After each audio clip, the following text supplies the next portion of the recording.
the project that Hilda Bassi did recently for PPP's Product Jollof Yeah. Rice. When I saw it as a project manager, I was moved to tears because I could recognize the magnitude of coordination required to get that kind of project afloat. That was crazy project management. And you wouldn't think that in the kitchen you're doing project management. What are you saying? You cannot coordinate all of this kind of resources, all those kind of times, all those deadlines. Like you have set times that things should be done, set amount that needs to be calculated. You need to move things. You need to move people. There's a lot of logistics, event management, people management. It's a lot of project management. That's a prime example of how you would think that something isn't project management. I'm not doing project management. I'm just a chef. I'm not doing project Yeah. management. I'm just a doctor. I'm not doing project management. I'm just an engineer. Hey everyone, and welcome to What I Do for Work, the podcast for ambitious people who want to build the careers of your dreams. I'm Anita Patrick, and throughout this series, I'll be speaking with hardworking people in diverse careers about the work they do, what it entails, the kind of effort, sacrifices, and mentality, and everything in between it took to get them to where they are now. I have on Susanna Ozenogu. She's a strategic program and a portfolio manager who's been leading projects and building systems at organizations in non-profit tech, finance, logistics, and consulting sectors over the past 10 years. She's also big on teaching and community building, but I'll let her tell you everything in detail. So welcome, Susan. And, tell us what you do. Thank you so much, Anita. It's such a pleasure to be on your show. My name is Susanna Ozenogu. I have had to introduce myself a couple of times over the past years, and I find the introduction changing all the time. And it's been quite interesting. Right now, I'm the managing director at Zenol Consulting, and we bring love, order, and beauty to messy situations. We build systems, basically.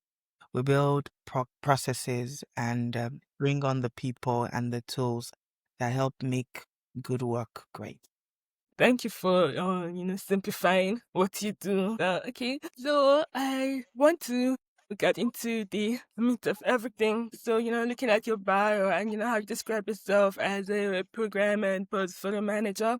And I know that there's usually this confusion, I guess, in your industry about, what's a project manager, what's a program manager, or what's a portfolio manager, and perhaps how to differentiate them. So, can you maybe dive deep into that a little bit? Okay, thank you. Happy to. I think so. I'm a trainer. At the heart of what I do, I teach people. Before you understand what a project manager is and what a program manager is and what a portfolio manager is, you need to know the basis of what it is. So, a project is a coordinated group of activities, considered work effort that leads to unique results. So you're planning activities, you're using resources, you have a defined scope, you have a defined budget, you have a defined schedule by which you should complete these activities. And at the end of the day, you get a unique result. It could be a product, it could be a service, it could be an improvement on an existing product or service. Now, projects are a vehicle of change management. They are a vehicle of delivering change in an organization, a vehicle of bringing value, right? So you want to do something, you want to change something, you want to make something happen, you use a project. Now, projects don't exist on their own. They exist within how would I call it now? An ecosystem, right? Where you would have programs, portfolios, and operations. And I really hope maybe we can put some visuals on the screen to help us to help to That's the teacher in you. so we have no because I believe in basic principles, right? And when you understand, when you come down to the simplest parts of it, you then understand more complex things because you understand the basics. And the basics of this is projects help us to deliver value. Group of projects is a program. And when we coordinate those projects together to achieve intended benefits or strategic benefits that we would not have achieved if we said, you do your project independently. So when you combine these different coordination of different projects together, that's a program. And when you have programs and projects all working towards strategic objective of an organization, then that's a portfolio. So yes, I do project management, I do program management, I do portfolio management on different levels. Okay, that makes sense. So, if I understand you, so you have a project at the base level, and then you have programs being like, to summarize, say a collection of projects, and then the portfolio being like the overarching, the whole umbrella of the program. Is that clear? Is that clear? All right. Okay. Thank you.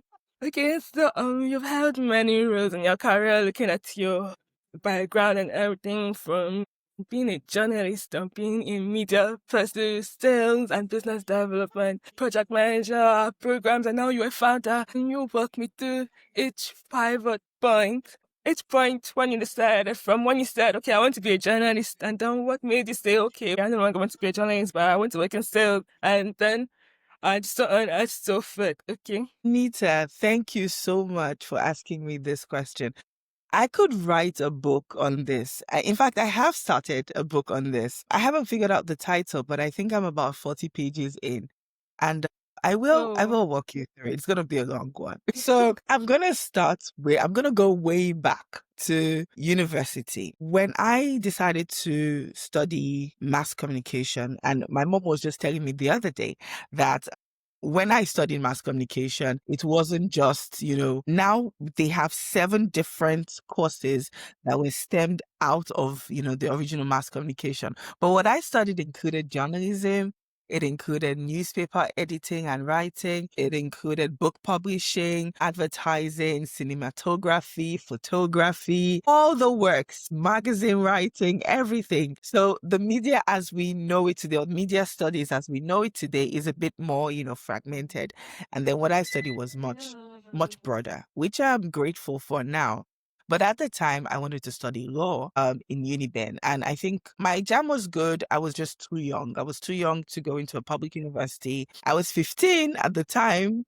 My dad said, whatever it is that you're doing, you have to be the very best. Even if you decide, you're going to be a truck pusher, you have to be the absolute best at it. And so I did, even though I didn't, I wasn't studying the course that I had initially set out to go study. So I studied mass communication. I was media president, newspaper editor of the school, magazine editor, graduated top of my class, department president, You took his volunteered. advice literally. I've volunteered a lot at NTA. And so by the time I actually did the internship, like the mandatory Seaways internship, the one that's supposed to last 6 months at the 3rd year, I don't know if they still do that. But yeah, by the time I had that, I was already like a budding reporter on my own with my own beats. And you would hear on the news, 7 o'clock news from Port Harcourt, Susanna Ozenogu reporting. So yeah, that was the foundation. Because I graduated top of the class, my school had offered a PhD scholarship with a teaching assistant's retainer. I did not want to stay in Benin, and so I declined that. I still haven't gotten the PhD, but it's coming by some stroke of luck. A lot of people, they pay their way and try to get their service to the NYC to work into Lagos. I didn't have to do all of that. And probably because I didn't have to do all of that, I didn't know what I had served on a platter. But I served in Lagos. I lived with my grandmother at the time. And living with my grandmother it was another education that was worthy of a degree of its own. And I want to give her the praise for my work ethic. In as much as I was very studious, she also instilled in me some level of discipline that I probably didn't have before then. But yeah, I left NYSC and went back to Port Harcourt, which, if you know the value of serving in Lagos, you will not do. So probably because I didn't pay my way into NYSC posting in Lagos, that's why I didn't know what I had in my hand. And I left it, abandoned it, and went back to Port Harcourt. And that's where my story developed Keurig. I didn't know enough to engineer my career path. I didn't know enough to say, this is what I have now, and this is what will be good to continue on a good, successful path. I didn't have any guidance of sorts. And for a while, I was resentful about the mishaps and bike corners I took when I should have been going on a straight road, right? I had some very odd jobs. I worked as a caterer. I have worked in a restaurant. After graduating first class from a private university where my school fees What was more than happened? $1 million a session, and then I'm like, wisdom. You'll be like, wisdom is not just by first class. How can you go through all of that and still, yeah, okay. And then I taught English. I taught English at different levels of my life. But at the stage just right after NYC, what I taught was diction, which was like spoken English, trying to teach people how to enunciate, how to pronounce their words. And I ended up sounding like a phony. So when I came to Lagos, everyone asked me, "Oh, did you school in the UK? Did you school in the UK?" I had a very fake accent, but yeah, that was that season of my life. And so all of these things, while they are not on my CV, I would not put them on my CV. I offer career guidance to a ton of people now, and I would tell them to put only on your CV what will serve you, what will serve you for the next path, the next thing that you're trying to get to. But all of these experience is still worthwhile. It wasn't, completely a waste. So my first job in Lagos was in freight logistics. I started out as an executive assistant to the MD. And then I did some business development, and then I managed a couple of projects. And when I left that job, I At went the same into, job. yeah, at the same job, I was doing several things. And then when I left that job, I went to do business development for construction. From construction, I wanted to dabble a little bit in consulting, but I didn't really get, hold of it. I went into oil and gas servicing, which wasn't too far off from the field of the freight logistics, because there's a lot of oil and gas servicing for logistics. And then I went into media again. I really loved that, although it ended badly because it was the height of pandemic. They couldn't afford to pay salaries anymore, and we had to part ways. But yeah, I think that every detour led me to where I am right now, which is, project management consulting. And ever since I wrote my PMP in 2020, I've been teaching PMP since 2021. I've been teaching a lot of other project management But courses. what made you go into project management? Okay, because you had just talked about how you were an executive assistant, you dabbled in business development, and and then your next job was also business development. I guess because you had that experience, or was it because you particularly enjoyed business development, or you just had that skill set, so you applied the skill set you had to getting jobs in that sector? Was that it? Oh, great. I love that question. And I don't think I thought of it that way. Mostly I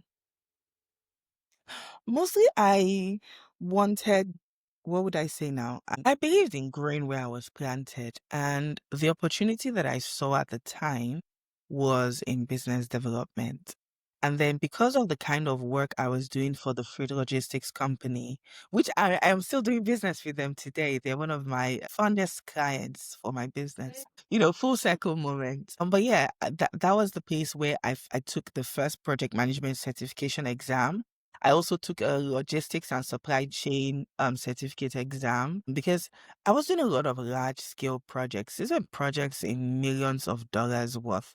They would rather invest in training someone to do the job well than in doing a lousy job of it. And so even though it was at the start of my career, I was taking a lot of trainings. I was interested in a lot of learning to be able to manage the workload that I was, dealt with. And from there, I don't think I really knew that I could pivot, right? I didn't set out to pivot. I just set out to say, what could I do that could play into the experience I already have? And those opportunities came up, and then I took them. That makes sense. So now back to you taking the PMP. You said this was around pandemic 2020. Yeah. Okay, so now it's like you've been doing some project management things. Did you at the time know that you were actually doing project management?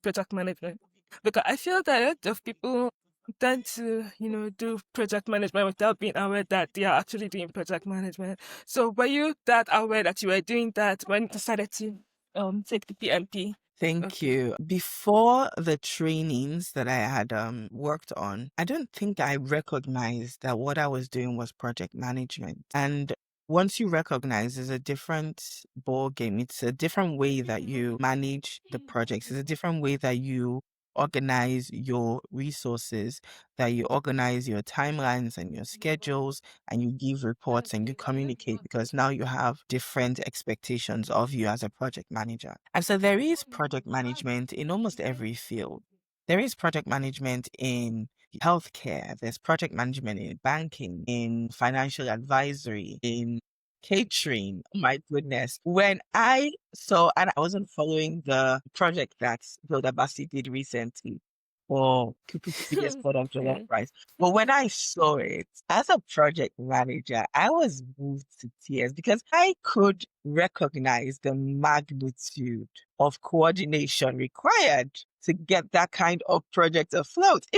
That was crazy project management. And you wouldn't think that in the kitchen you're doing project management. What are you saying? You cannot coordinate all of those kind of resources, all those kind of times, all those deadlines. You have set times that things should be done, set amount that needs to be calculated. You need to move things. You need to move people. There's a lot of logistics, event management, people management. It's a lot of project management. So yes, that's a prime example of how you would think that something isn't project management. I'm not doing project management. I'm just a chef. I'm not doing project Yeah. management. I'm just a doctor. I'm not doing project management. I'm just an engineer. But there is that, because what is project management? Another teaching moment. it is the Okay. it is the coordination and the utilization of skills and techniques to be able to achieve project deliverables. Okay. So your project objectives, you're able to achieve them because you use some techniques, because you use some skills. And then it is both an art and a science. It's an art because most of the things that we do in project management is communication. You have to communicate with your stakeholders. And there needs to be some tact to that. The way that I would communicate with you would be a little different from the way I would communicate with someone else on the team. And so there is art to it, but there's also science, because in as much as everyone has their flavor, there are some things that must happen. There are some processes that must be followed and some techniques that must be utilized. And that's the science part of it. But yeah, All a right. lot of people are doing Okay. project management without realizing. I wouldn't say everyone is doing project management, but yeah, a lot of people are doing project management. That's true. So you have several certifications. You got all those letters. You've got PMP. You've got the CBAP. You've got the PMI-ACP. You've got Scrum certifications. You've got all the certifications. So now tell me, how relevant have they been to your grade as a PM? Okay, what I would say is that certifications do not make you have a skill. They only assert or confirm that you have the skill. So you learn on the job more than you learn in classroom. And when you apply yourself, when you apply what you're learning to the way that you work and you improve your skills or you improve the workings, then, that makes it it makes a whole lot of more sense when you do that than if we're just going to focus on, I want to go study this book, write this exam, and then there's no real life application to what it is that you're learning. So I definitely would say take a certification exam, but only if it adds some value to the work that you're already doing. I mean, maybe someone is into photography. I would say, do you have a photography certificate before you're going to go take a PMP?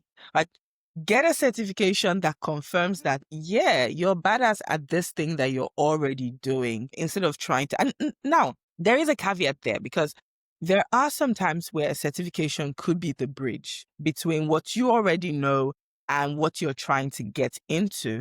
And there is the case for switching, like switching into a new industry, switching into a new field. And, that is to be commended, but there is always the need to apply whatever it is that you've learned, whatever it is that you're certified in your actual work, because experience will always pay off better than just the certification. The certification will just be like a feather in the cap, and it's like you've crowned And the efforts, but you are certified and you don't know the work. That's a shame. I also think that experience provides context for certification, for the things that you are going to be learning. Okay now, but in your case, you took the certification. You took the certification, after gathering this much experience. Yes, you actually did the right thing. So, which one would you say actually moved the needle the most for you of the certifications that you did? Do you know? Okay, I'm just So thinking about, maybe somebody in your shoes who has this experience, or probably who is trying to pivot and they're trying to think about which certification to take first. Because, these certifications are expensive and not everybody, Yeah, so which one would you they say in your are, they are experience moved expensive. the needle the most? Okay, I will talk about that. So definitely, without a doubt, it was the PMP. In Nigeria alone, there are a lot of PMP holders, and in the world, tens of thousands of us. And yet, this is still the gold standard for project management across the world. At the time, I just had enough experience to apply, because you need to have up to 3 years of project management experience to be able to qualify to write the PMP exam. And so for people who are newer to project management in the corporate space, so you could have been managing projects, and if you don't know how to phrase it in the corporate, space, it wouldn't be recognized by PMI, which is the body that accredits this exam. But there are several alternatives, and I've taught a lot of courses for those alternatives. There's several agile certifications. There's several other methodologies that propose, this is the way to manage projects, and if you follow that way, you would also, achieve project success. So what I would advise younger ones that are thinking of, and when I say younger, I don't mean in age, I just mean in experience. What I would advise younger ones that are looking for, the next step, what to do in their career. I want to say three things that are beyond the certificates, because like we just mentioned, they are expensive. Do you know how expensive? The PMP is $575 right now. There are some less expensive certificates, but you get the idea. The first thing I would say for advice, and I said I was going to say three things, I would say learn the basics. If you've been working for a long time, there are some things that you might have taken for granted, but if you're starting out just now, maybe you don't even know what you don't know. So learn the basics, be curious, ask questions, learn how to learn, because there are new things coming up every day. And the people that survive this terrible, terrible job market are people that know how to adapt, that know how to learn new things and to work with new tools and to figure out their way in a changing world. The world is ever changing. And so the things that school didn't teach you, how to use Google tools and Microsoft tools and other kinds of presentation or communication tools, they're basic, right? And YouTube is your friend, Google is your friend, ChatGPT is your friend. Although, talk about AI, separate topic. You don't feel yourself. Learn, be eager to learn. So that's the first one, learn the basics. The second one is, yes, it's true that you need a job to get a job. Are you joking? If you had a business, you wouldn't want to put it in the hands of someone who was inexperienced. But yeah, how do you get experience when you don't have experience? And that's why you have internships, you have volunteer work, you have freelancing, you have self-initiated projects, and all of these things will count. Your first job doesn't need to define your entire life. So don't be stuck with saying, I don't want to do this because this is not the thing that I am passionate about. I've been dreaming of being this for the past how many years, and now I cannot take up another job because it's not going to pay, like it's not going to lead me to that direction. Now, by all means, this advice is not applicable for people that already have set careers like doctors and engineers and lawyers I mean, you've studied all the things that you need to know and you're going through a path now. If you've studied any other trade, soft skill, management course in Nigeria, it's possible you don't even know. It's possible what you think you want to do is not what you want to do. How do you know when you've not tried? Have you tried to do something and you didn't like it yet? Did you try a little more? So the second one is you need to get experience, and experience doesn't always come from a paying job. And experience, your first experience doesn't necessarily have to be exactly the thing that you want to do, but at least it is experience that you can now translate the skills you get from that experience into something else.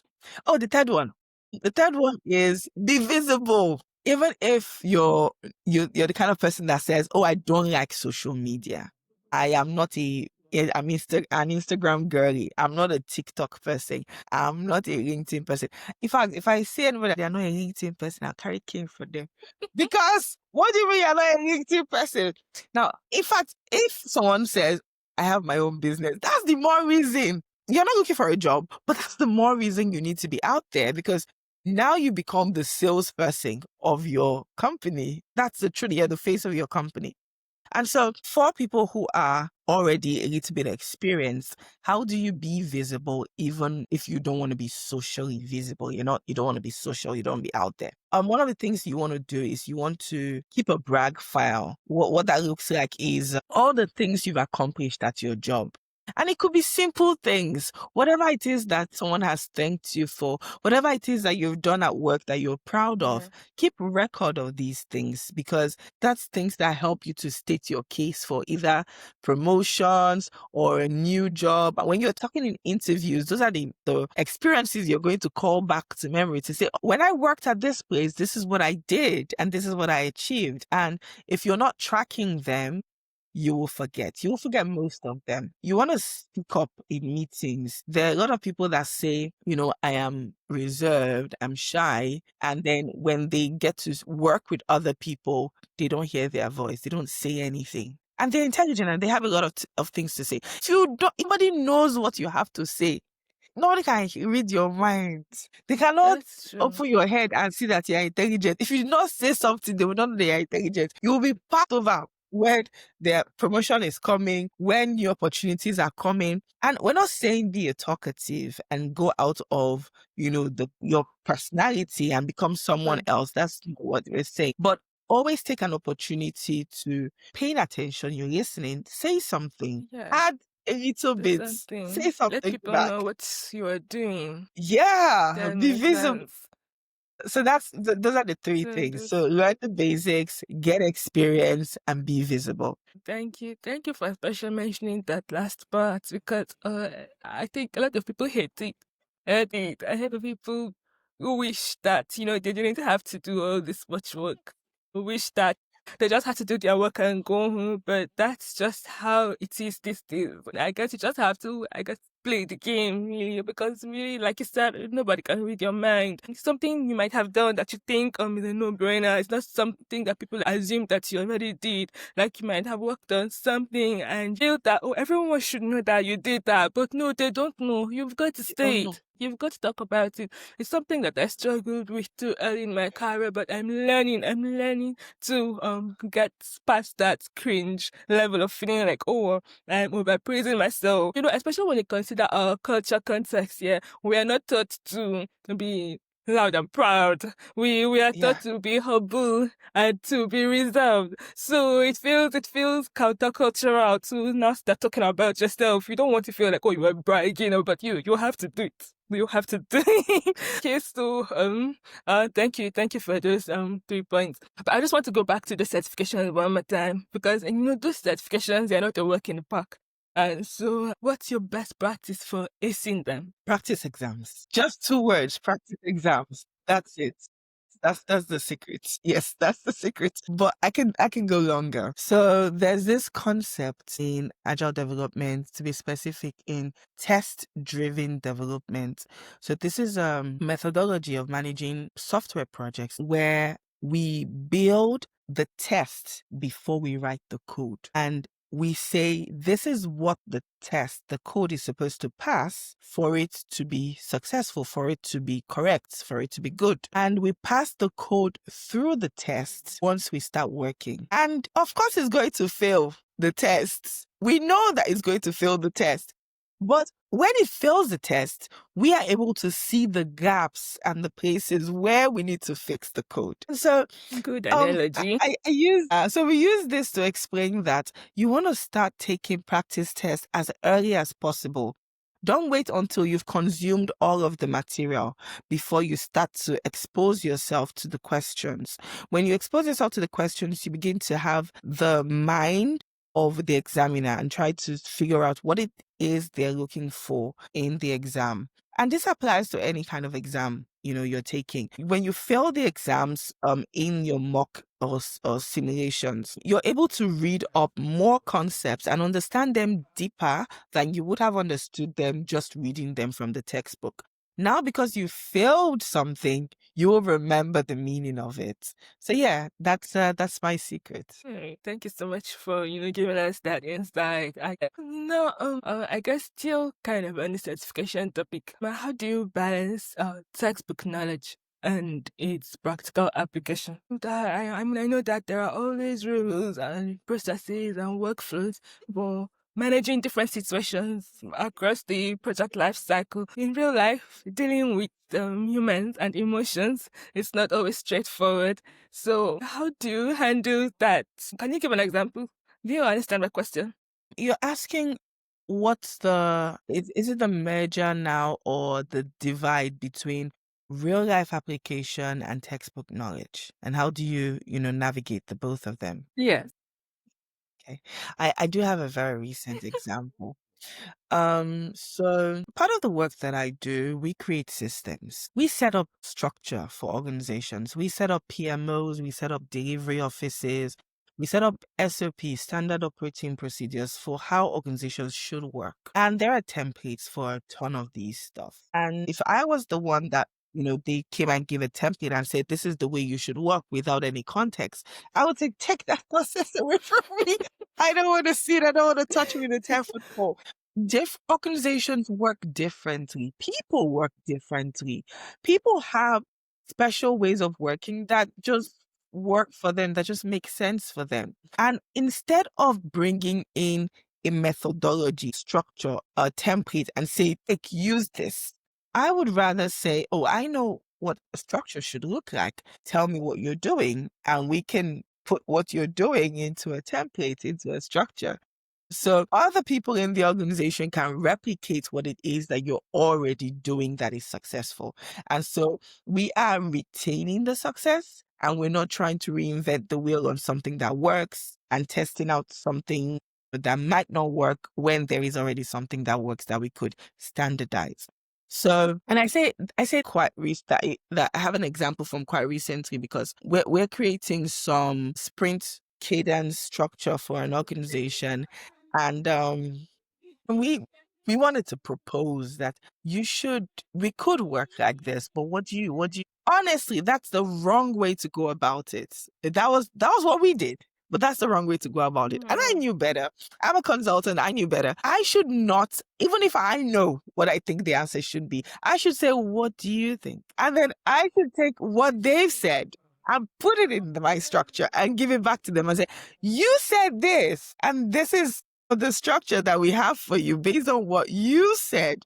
And then they're more receptive to taking such advice. So the book knowledge provides structure, and the actual people doing the work provide context. That makes sense. So instead of just trying to beat people over the head with how things need to go, you're saying we need to understand the people we are working with and pretty much They're not assimilate stupid. our knowledge with what is already. Just coming and telling people, oh, what you're doing is rubbish. Do it like this. Yeah. That makes sense. Okay, so earlier on we talked about how project management is one of those skills that people practice without knowing that they're actually practicing. So now imagine that there are people who could succeed in this career but have no idea it exists. So now I want you to speak to them and say, like, so if you are good at this skill and that skill, or have a tendency to do this activity or that activity, you would make a good PM. So just, you know, capsulate it. Okay, I won't say much about this because I haven't met anybody that said they wanted to be a project manager that wasn't already a project manager. But yes, if you are a curious person, if you are comfortable with uncertainty, if you can sit with complexity and not panic, gosh, a lot of people, and this is my superpower. So if it's your superpower as well, if you're a person of faith, you might be able to do this work because you would imagine that managing projects, oh, you need to know everything. You need to organize everything. There's a lot of unknowns. There's a lot of things that we don't know and couldn't possibly know until we get there. And how do you move forward without seeing? It's like you have to take a leap of faith. And so if you're not the kind of person that can take leaps of faith, because you must know everything first before you move forward, it might be, a difficult career for you. You might be very frustrated in this career. There is also the administrative part of project management. There's a lot of organizing people, organizing resources, organizing timelines, making sure that you're coordinating a lot of moving parts in a way that makes sense, right? In a way that is either profitable or is beneficial to everyone on the team. And the more moving parts you have, the more there's, complexity. Things begin to get jumbled up because you're working with different kinds of systems and moving parts. And so if you're comfortable in such complexity, then you would make a great project manager. There are tools that you could use, but if you don't understand the principles at the core, learning the tools won't make you a more effective project manager. So yes, you could be a guru with Asana, you could be a guru with Jira or Trello, but it's not the tool that makes the person, right? It's the person that has an expertise. So it's not the tool, it's the wielder of the tool. It's how you use those tools that would make them effective in the work that you do. And so yes, having knowledge of tools is good, but you need to have basic principles of what it is that is required of you. And one of those things is managing people. If you don't have people management, if you don't like to talk to people, you don't do well in this job. If you think it's a bother, now can I not just do my work? Let me just do my work and go. Why do I need to talk to people? This job is not the type for you. There's a lot of people management involved. If you also don't like to document process, you like to go with the flow. Now, not knowing the end is different from going with the flow. Um, we're not saying that if you're an agile project manager, you won't plan. You will definitely plan, but you plan with what you know. And when you get to the point where you didn't know before, when you get to that new point, you will plan going forward. And so if you don't like to plan, if you're not, a planner or someone that likes to think things through and plan ahead, then you might struggle a bit. Yeah, I think those are it. The rest of it, I think they're teachable. I think everything is teachable, but is it worth committing your time to teach someone some things? I mean, think about it. So, personal story.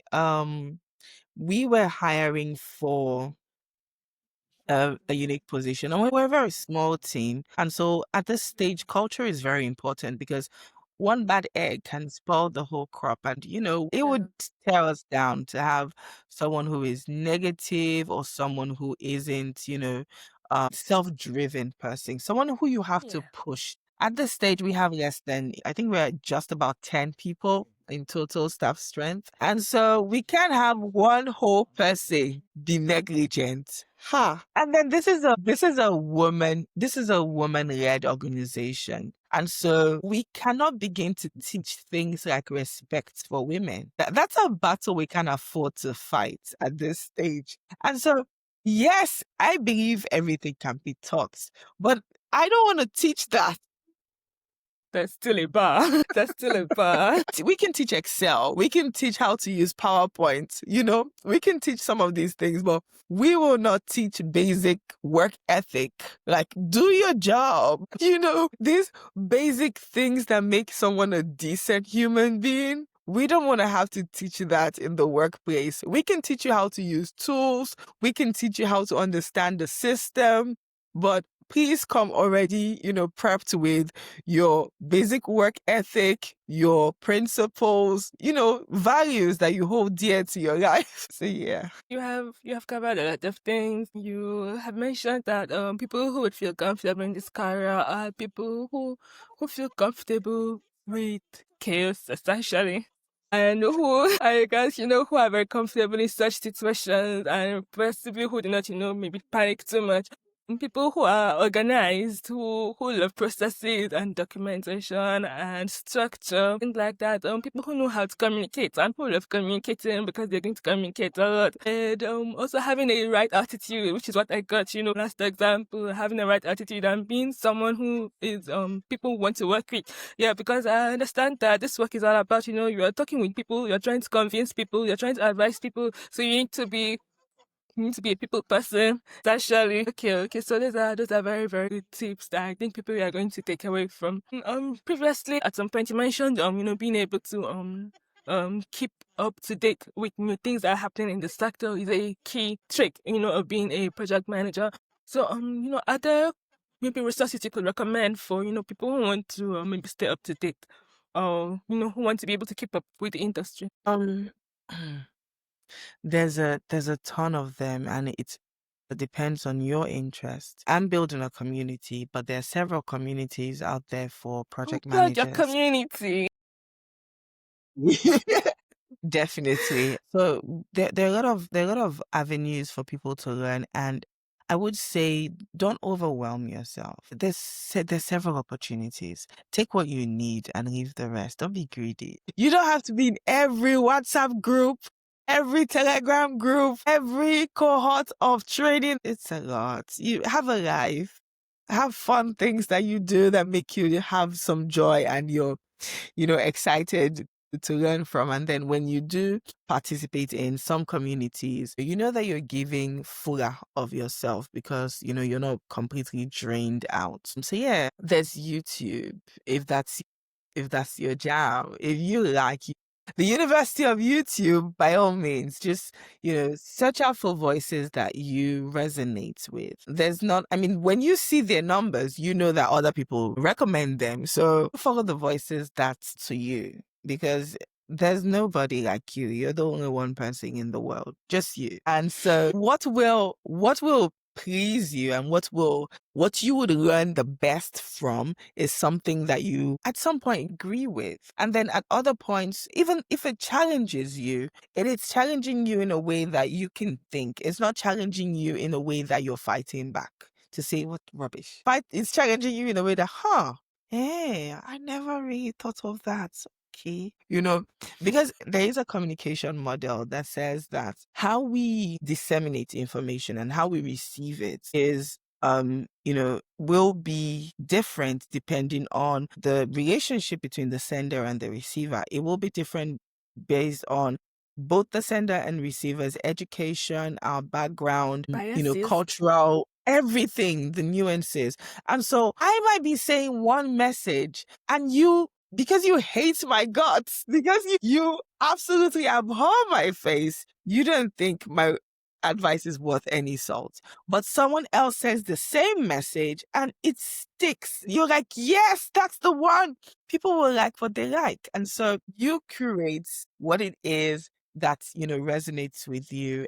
So looking back on your career now, do you have any regrets or are there things you would do differently if you could do it all over again? Everybody that they ask this question always says no. Like, how would I have known that, the things that I had done would lead me here? And they say, is it Steve Jobs? I don't know who said this, but I hear this a lot. You cannot connect the dots looking forward. You can only Yes, it's connect them Steve looking Jobs. back. Yeah. And A so commencement speech. and so, yes, who knows what my life would have been if I had made different choices. But I like where it led me to. I like, where we're at now, and that it's been an amazing journey. No, I would not change it for the world. All right. That's fair enough. That's fair enough. Okay, so you described yourself as a continuous learner, and I love learning. I love experimenting. So, learner to learner, what are you currently learning? What are you currently experimenting on? Thank you very much. I like to read. I like to say that I am a lifelong learner. I'm going to pan up to one part of the library in the office. And it's color coded. You're a PM threat. And I'm gathering a library, and I remember saying one day at the bookshop, "Oh God, give me a long enough life to read all my books." And I would like to talk a little bit about information overload here now, because it can be a little overwhelming to say, "Oh, I have all these books lined up, queued up for me to read. And where do I find the time?" Take a deep breath, because the knowledge that we have available right now, It's a damn. lot. People 100 years ago would have run mad if they had access to the library of information that we have right now. Even then, there was a lot of information. There were libraries in advanced societies and places of learning, and you couldn't learn everything all at once. What I would say is, yes, set aside dedicated time for learning. It is important. They say when the student is ready, the teacher appears. And when I thought of it to mean that, the teacher would say, "You're ready now, I can help you now." But what it is that everything is teaching you. Everything you're consuming is teaching you. You're watching a movie, you're learning. You're scrolling through Instagram, you're learning. Everything that you come across, billboards are teaching you the things that you practice as you're cooking, you're learning new things, you're experiencing new things, and you're learning. There is that, but you want to set aside time for active pursuit of knowledge. You can't afford not to learn.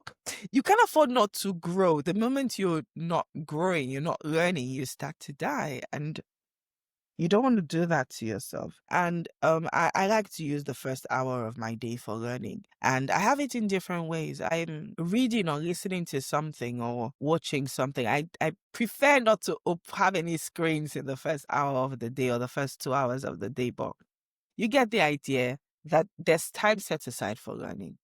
Now, what you learn in the time that you've set aside will depend on where you are right now, what you're trying to achieve with your life, and what you're trying to do. Typically, the way that I would read now is I have some problems I've been thinking about as a business owner, as an entrepreneur, as a founder, or one of my newest titles. And I'm thinking, how do I solve that? And in as much as there's Google, there's ChatGPT and all of that, I would focus my reading material on things that directly answer the questions that I'm asking. And maybe it's just a thing of, how do I figure out how to structure something like performance evaluation for my team? I mean, there are templates all around, but what's the core principle I'm trying to get at? And how do I do that? And, I could have, resources. I don't know if I have anyone here. Okay. So we have some here. Let's see some titles here. Marketing. Oh, I like flip thinking. This one was a good. And I haven't read even more than 2 chapters in here. But like when I scan through the table of contents, I'm able to see some idea of, oh, this is how this person thinks about this, and this other person thinks about this. And I can formulate my own ideas on things that I've read. And so actively setting aside time. And the reason I also have audiobooks and ebooks, and of course, those are very valuable as well. But the reason why I would say this time is like precious. This is the time that I want to use to read these things. And I'm not necessarily reading an entire chapter in one sitting. I'm rather just taking and choosing what is answering the questions. There are some books I would read completely throughout, like cover to cover. So I'm currently reading this one. Let me show you. And my team is reading, I'm forcing them to read it. Well, I'm not forcing them. So we have a book of the month every month.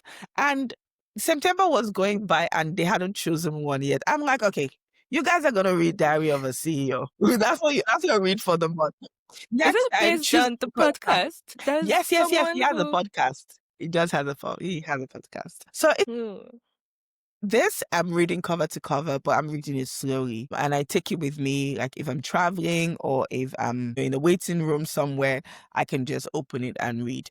But I have other books that I'm just like, oh, I want to answer a question about this. I want to answer a question about this. And then Yeah, I that go to makes those sense. sources. Because there are different types of reading. I have recently learned that that's not a bad thing. I mean, there was a PhD student I listened to on YouTube, and she just mentioned how she gets through lots of resources. Sometimes you have a pressing question, and in some books they might provide say background context and everything. And you might not really need all of that. You just need to get to the meat of what you're looking for and use that. And no knowledge is ever wasted, And you have that book, you can always go back to it if you need more Mhm. context and everything. So yeah, no shame in that. I also really enjoy reading physical books over audiobooks or ebooks. Oh, I mean, well, audiobooks are not accessible for me, but even with ebooks, it just feels like it's too much screen time. I'm trying to run away from screens. Right. Yeah. Less So screens, okay, the that better. that makes sense. So thank you. I think I'm going to check out that book. I already have a list of books. I don't even think I'm going to get the bottom of my book list, but it looks so interesting. So maybe I have like 100 books in my Oh, wish list already. But there is a concept. There is a we'll see who concept makes from it this out. book. There's a concept from this book I'd like to share. And I thought that it was crazy. First of all, this one, it says your health is your first foundation. Your health is Your health is your first yeah. foundation. And that's core importance because you cannot do anything else if you're sick. So you need to prioritize your health. But that wasn't the most interesting thing for me. This was the most interesting thing for me. Normality is ignored, But this absurdities. thing, normality is ignored. It is still. Okay, So tell let me, me let me tell tell me, you tell the me why story of that's it. that too. Yes. So Stephen is saying that when he got some money for his business was still very young. He went out and got a big office space, massive office space that could contain hundreds. And there were just 10 people in the company. On its own was an absurd decision. People usually don't do that kind of purchase. And then he went on to get like amenities in the office that were not regular. And one of them was a massive blue slide that goes from the game room to the reception. And you just slide down. And he's like, people don't necessarily use it for the purpose of play because, I mean, he likes to play. He's a Gen Z CEO and he's like, he's going to bring himself into the business. And when news people come around, they take pictures with the blue slide. And it comes into a ball pit where there's like play. I think we need to get a visual of it. Let's find a visual for the podcast and put it up there. But yeah, and he's like, it was a ton of money. I think he said about 20,000 USD to install just the slide and the ball pit. And that was a major investment in marketing that they didn't know because that's what people talk about. But here's the thing. Their customers are very high skill customers because they realize that if someone can spend this much money on something like that, not that they're not talking about the financial decision of this person. They're talking about this is the value. This is what matters to these people, right? And that's the interesting thing about them. And he gave another example of a gym that has um a 100-foot wall, 100-foot climbing wall. And it's like they have normal amenities. But when someone is telling them, oh, you should try out this gym, they have 100-foot wall. They're not saying go use the wall. But that's the interesting thing about them. And so I'm like, what is that absurd, interesting thing about you that is probably quirky and other people might not think makes sense? They don't agree with you when you do that. It doesn't make sense. For example, at Zenog, Hmm. we eat together all the time that we're together. And it doesn't make financial sense. I have to tell you. if people, so right now we're working from my parlor and an office in the house. And if I say every time my people come, my team is here, we eat together. What do you mean? I mean, I see it. And I mean, it's eating together. It's communal, you know. And you guys should probably have like good conversations while you're eating. Sometimes I assume. Fuck soup. Do you come to work to eat? Is that what you come to work to do? But over time, yeah, Okay. over time, you see that people are not as much concerned. Like during break, they're not having to go search for what they're gonna eat. There's that comfort, there's that confidence that okay, I'll come to work, I'll eat something, and then they can focus on the work. I think it's a I fair have. trade-off. I think it's a fair trade-off. But I, I'm not a financial person, but I think it's a fair trade-off. Mhm. Oh, there's some more uh, of this thing I want to show. No, I'll send it to you. I'll send it to you. uh, So different people went about drawing each other, like they're drawing another person and saying, see this person. And it started with just one caricature and they just kept on adding well, you different should people all on the stick board. to your day jobs because these drawings are, you know, They should stick to their people, right? That's it things to say concerning who you're eating together. And number one is that it's very on brand for you because you love food. And the second thing I wanted to say is that, you know, when you were talking about, you know, this whole absurdity thing, it reminded me of there's this podcast I listened to, Founders by I forgot the host of the podcast, but what he does essentially is he reads biographies of different founders, and then he gives us a recap of those books and everything. And he did an episode on the James Dyson, the person who makes the Dyson Arab and the Dyson vacuum. It's not very popular Mm-hmm. around this part, but Mm-hmm. one thing the guy focuses on is like he's always trying to differentiate himself for the sake of differentiation, or just Mm-hmm. doing things differently for the sake of it, and how that can contribute to your success. So when you're talking about that, it reminded me of that podcast. So anyway, I've had a really lovely, lovely time speaking to you today. We talked about what it is, what it's like, you know, being a project manager, what it entails. You emphasized learning the basics. You emphasized understanding the basics of being a PM over, you know, stressing out over, you know, like different titles in the whole project management ecosystem. We talked about certifications. We talked about well, you talked about education. You talked about you know, the importance of having experiences before chasing certification. You also talked about how to get those experiences if you don't know, maybe if you don't have that job experience. And you talked about the key things. You gave us three key principles if you're trying to, you know, like get into this sector, which included, you know, like learning the basics and getting experience and you know, being visible. We really emphasize the importance of being visible. We talked about what it takes to be a project manager and the kind of people who would succeed in this role and the kind of people who will find it difficult. And then we also learned a lot more about, you know, best practices for certification. Like you gave us your secret recipe for, you know, acing this certification.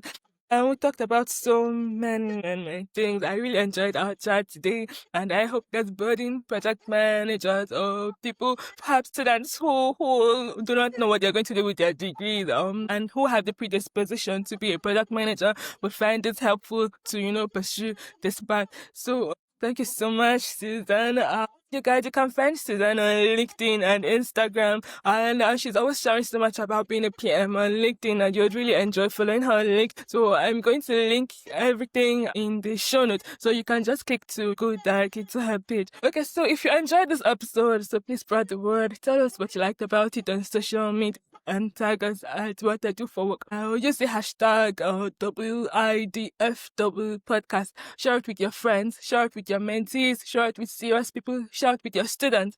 And also, you can give us a review and subscribe to the podcast on your favorite platform.